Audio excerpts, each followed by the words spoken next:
is research and policy analyst at Gunfree South Africa, Claire Taylor, and Chad Thomas of IRS Forensic Investigators. To both of our guests, thanks very much indeed for joining us. Chad, I want to begin with you because, on the issues of sexual assaults, sexual violence, gender-based violence in our country, it's being described as a marginal increase in cases. It's up 0.6%. And then we're also being told only one province has seen an increase in murder, and that is the Northern Cape. These ideas that it's only one province or marginal increases in gender-based violence take away from the fact that these levels are, at the start, incredibly high. Yeah, very good afternoon to you and to the viewers. Understandably, we're still shocked that GBVF is at these exceptionally high numbers. It's something in South Africa that we consider a scourge. It's something that is horrific. It's something that the rest of the world doesn't see and doesn't really talk about as much. We're talking about a whole lot of other issues pertaining to other communities in South Africa, but we're not talking about what's happening to our women and children. It's something that needs to be addressed. It has to be addressed holistically. It's a societal issue.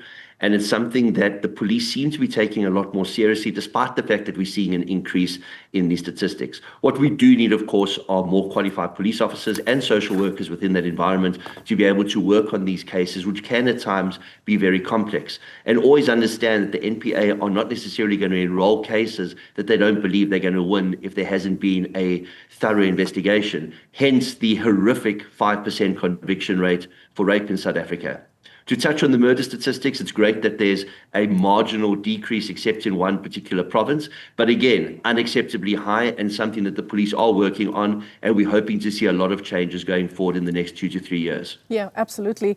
Claire, when we look at the highest murder rates, that's coming out of KwaZulu-Natal and the Western Cape. KwaZulu-Natal is interesting for just the amount of guns that are so freely available there.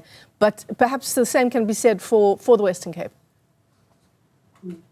Absolutely. And to echo what Chad said, it's really welcome to see these stats and the declines. But the figures remain worryingly high. There were a number of other positives that came out of today's presentation. The first is, for the very first time, Gunfree South Africa very warmly welcomed the fact that the Minister of Police recognized the role that firearms play in driving violent crime in South Africa. He was very clear about acknowledging firearms. So just as an indication, he mentioned that firearms are the leading weapon used in murder, attempted murder, and aggravated robbery. And although there have been declines, these remain worryingly high. So we're looking at 28 people shot dead every day in this country. And he also committed government to taking action. So he said that efforts to continue recovering illegal firearms are underway. And he also said that there would be moves to tighten controls over licensed guns because of their contribution to the illegal pool of guns in this country. Yeah. And how closely, Claire, is that linked, particularly in the numbers we're seeing coming out of the Western Cape? How closely is that linked to the scourge of gangsterism there? It's huge. So the statistics that we have show that licensed guns in South Africa that are held either by the state or civilians are the biggest source of guns in this country. And on average, we have huge numbers of guns being stolen from the police, for example, report losing about 2 guns a day, and citizens report losing about 23 guns every day. But we also have guns being stolen from the military and correctional services, etc. So we really do need to tighten controls over licensed guns. There's also instances where the Firearms Control Act is being exploited by, for example, gangs. So, for example, there's a gang leader at the moment who's facing charges in the Western Cape High Court, who registered himself as a sports shooter. And this is because sports shooters don't have the same limits on firearms and ammunition as a civilian gun owner who is in special category would have. So those kinds of loopholes need to be closed up. And we urge the minister, he mentioned that there were a number of legislative reforms underway, but we really call on him to table the amendment to the Firearms Control Act to close loopholes. Chad, I want to focus in on the Western Cape for just a moment. In the meeting between President Cyril Ramaphosa and Donald Trump and the rest of the delegation there at the Oval Office just this week, the issue of gangsterism in the Western Cape was actually brought up by Johan Rupert. He talked about the incredible levels of violence in the Western Cape. It's also home to the murder capital of the country. One of these statistics released today, top 10 stations for contact crimes are made up of police stations in the Western Cape. In fact, the top 7 stations, 6 of them are from the Western Cape. It tells a worrying story, particularly in how we've made so little progress in that province. Rightly so. And again, we see this narrative about specific groups of people being targeted in South Africa. We forget where the actual violence truly lies. It's in the township environment, it's in the informal settlement environment, it's in urban areas that are suffering massive decay. And when one looks to the Cape Flats, when one looks to the spatial planning, when one looks at how families are teaching children as soon as they're old enough to understand to duck and to get under tables and get away from windows the minute they hear gunfire, it seems as if the deflection we're seeing internationally doesn't take into consideration who the true victims of crime in South Africa are. And it's a tragic story. You've got children that don't live to grow up on the Cape Flats. You've got weapons that are sent in there because it is such a lucrative business. You had a very senior police officer who was successfully prosecuted for sending thousands of vehicles that had either been surrendered or confiscated during police firearm amnesties in Gauteng down to the Western Cape to be used by these perpetrators of crime and these different gangs. So it's a deplorable situation, and hats off to Rupert for actually raising this, because it shows that the narrative is exceptionally distorted that's coming out of South Africa, and that people with means are manipulating the narrative to their own ends, whereas the reality is it's women and children who are suffering and bearing the brunt of crime in South Africa, in those informal settlements, in those township environments, and in areas that are suffering urban decay. I mean, that story that you're talking about, the issue of the police officer who was involved in distributing guns to gangs on the Cape Flats, I suppose it tells a story about how gang violence could not thrive if there wasn't some kind of corrupt police element there. Oh, guaranteed. There's guaranteed complicity between bad actors within the public sector and the private sector and organized crime. Organized crime wouldn't be able to perform as well as it does in South Africa if we weren't in a disorganized state of law enforcement. We're very fortunate to have a minister that seems to be taking his role exceptionally seriously. He's not just saying the right things, he's doing the right things. And our police leadership seems to have changed their approach, hence the decrease in crimes and a far more vocal approach by our minister and by the leadership of SAPS.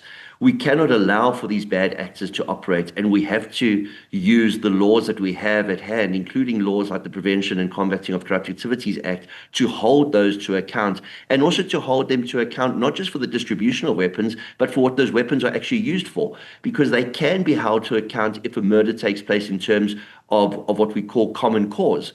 And I think once we see that happening, we're going to see a decline in this complicity and the symbiotic relationship between these bad actors in the state who operate with impunity together with bad actors in organized crime syndicates. Well, absolutely. We talk about the right to an education. What about the right to just get to school without being concerned about losing a child in gang crossfire?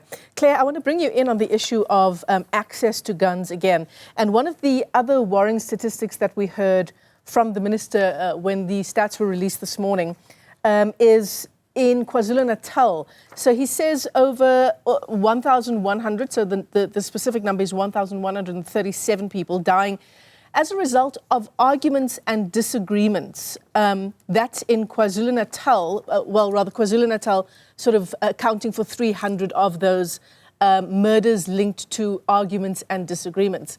And that's where it's difficult when it comes to owning a gun, right? How much of gun ownership is actually about protecting myself and my family, and how much of gun ownership actually puts me at risk? You're raising such an important point. So I think particularly when we look at crime stats like we have today, people are scared. People don't trust the police. People are looking at ways to protect themselves and their families.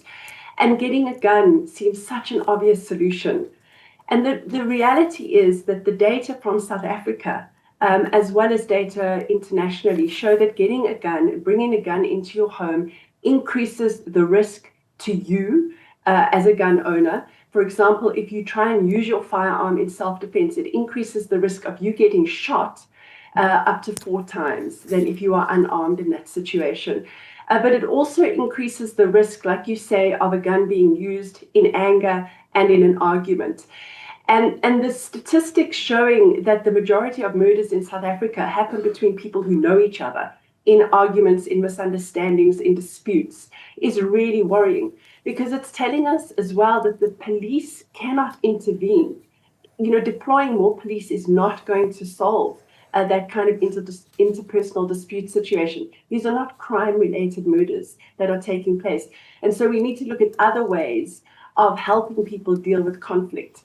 But of course, a crucial way to save lives in those kinds of situations is to ensure that you don't have a deadly weapon easily available.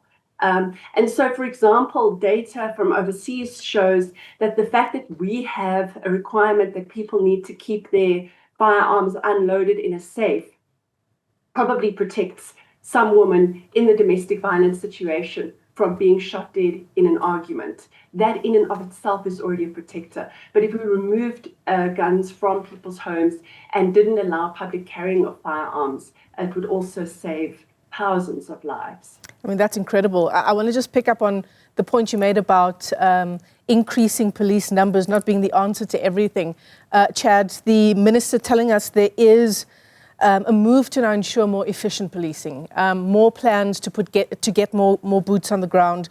We've got 5,500 trainees who will graduate later this year, and they will obviously fill the gap of people who have retired or who have left the force for various reasons.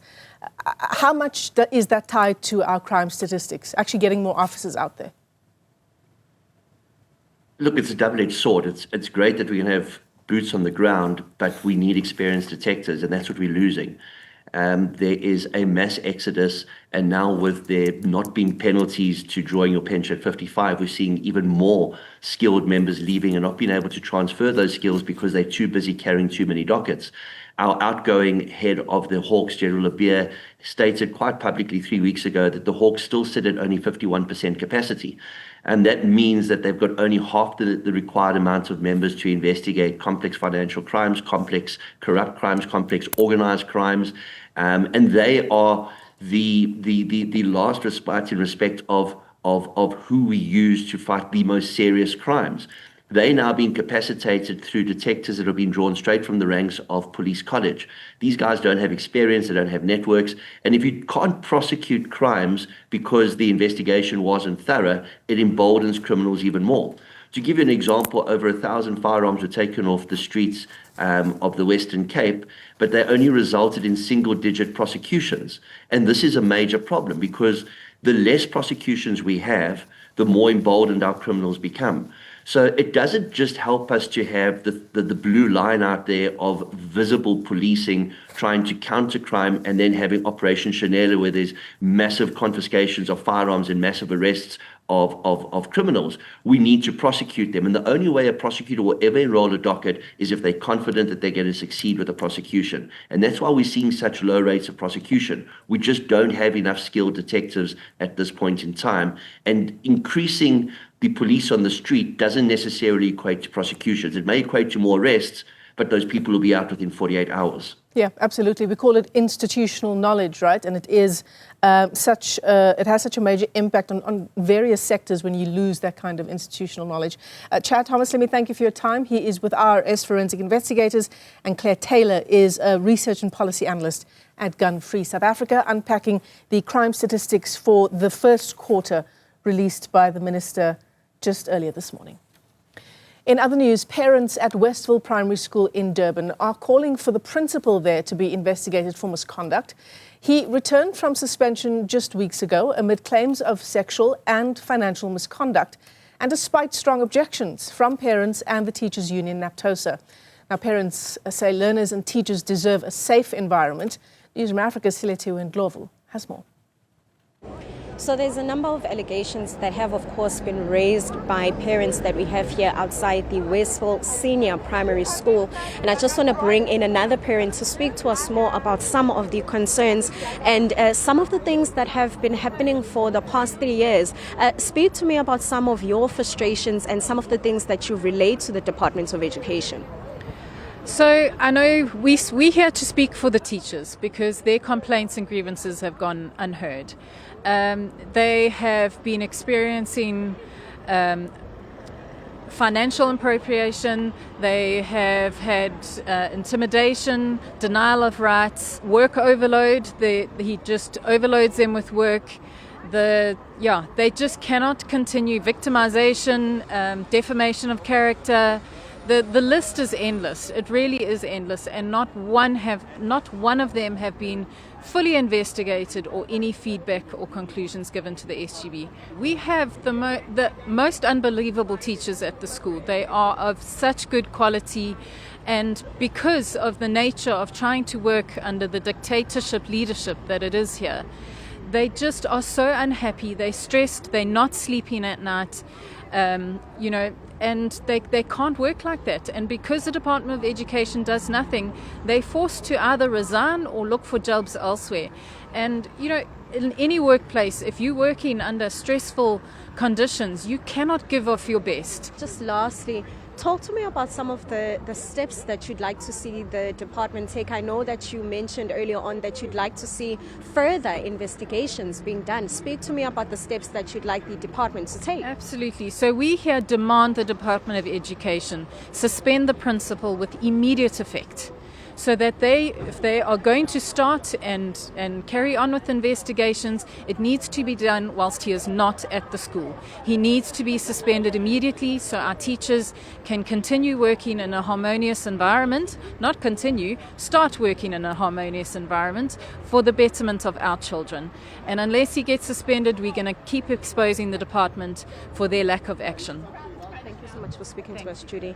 Parents that we have here outside the school speaking to us about some of the frustrations that they have been apparently raising to the Department of Education, rather. And it seems as if at this point they are then still waiting to hear if the department will continue to actually investigate the principal further, as we know that even just a few months ago he was actually on suspension. But it seems as if he is back to the school, and from what we understand from parents at this point, they do not know what he was being investigated for, but they are then calling for further investigations as there's a number of financial, sexual and general allegations of misconduct that have been raised.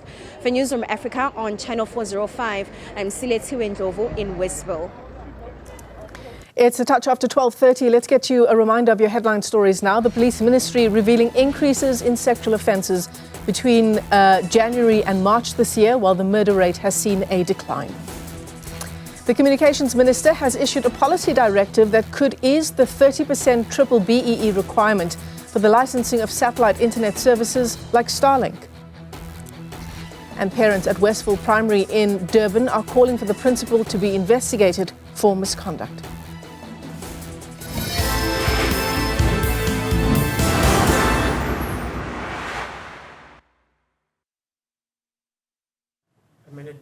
Police Commissioner